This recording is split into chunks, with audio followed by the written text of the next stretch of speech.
नाशिक महानगरपालिका हद्दीतील मध्यवस्तीतील गंजमाळ परिसराला लागून असलेल्या मसोबावाडी अतिशय घाणेरडी अवस्था आहे।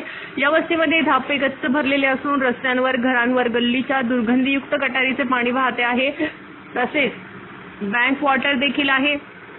या भागातील लाईट नसल्यामुळे अंधाराचे साम्राज्य असून अंतर्गत रस्ते नसल्याने खास खळग यांचे व खड्ड्यांचे साम्राज्य भरपूर प्रमाणात आहे। या भागात पाण्याची दुर्भक्ष असून पाणी वेळेवर येत नाही व अतिशय कमी दाबाने येते। संडासाची दुर्दशा अतिशय वाईट आहे। दार खिडक्या नसलेली शौचालये व तुटलेले सीक व साफसफाई नसलेले गच्च भरलेले शौचालय, लाईट नाही, पाणी नाही आणि अशा अवस्थेत महिलांची अतिशय कुचंबणा या भागात होत असून साफसफाईला कोणताही कर्मचारी येत नाही। येथील लोकच ते स्वच्छता करण्याचा प्रयत्न करतात। शहरामध्ये कोट्यवधी रुपयांची कामे चालू आहे। कुंभमेळ्याच्या नावाने मोकळ्या हाताने पैसे उकळले जातात।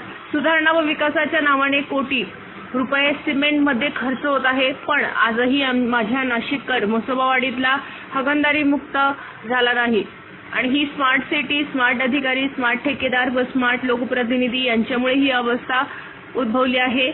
विकास कुठे आहे तर तो रस्त्यावर राहतोय, त्याला पाणी नाहीये, तो अंधारात साचपडतोय, तो खड्ड्यात पडतोय, तो धुळीने आणि उन्हाने काळवंडून गेलाय। नाशिककरांच्या या मसोबावाडीतील नागरिकांच्या समस्यांचा आता अतिरेक झाला। त्यांच्या सहनशीलतेपुढे हा विषय गेला असून तातडीने हा प्रश्न अधिकाऱ्यांनी सोडवला नाही तर महानगरपालिकेतील त्यांच्या कार्यालयात ही सर्व नागरिक त्यांना जाब विचारायला जाणार आहेत।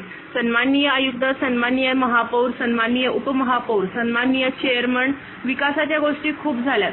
मूळ नाशिककर यांच्या भोवती असलेले हे प्रश्न ताबडतोब सोडवा, अन्यथा नागरिकांच्या रोषाला आपणास सामोरे जावे लागेल असा इशारा आम्ही देत आहोत।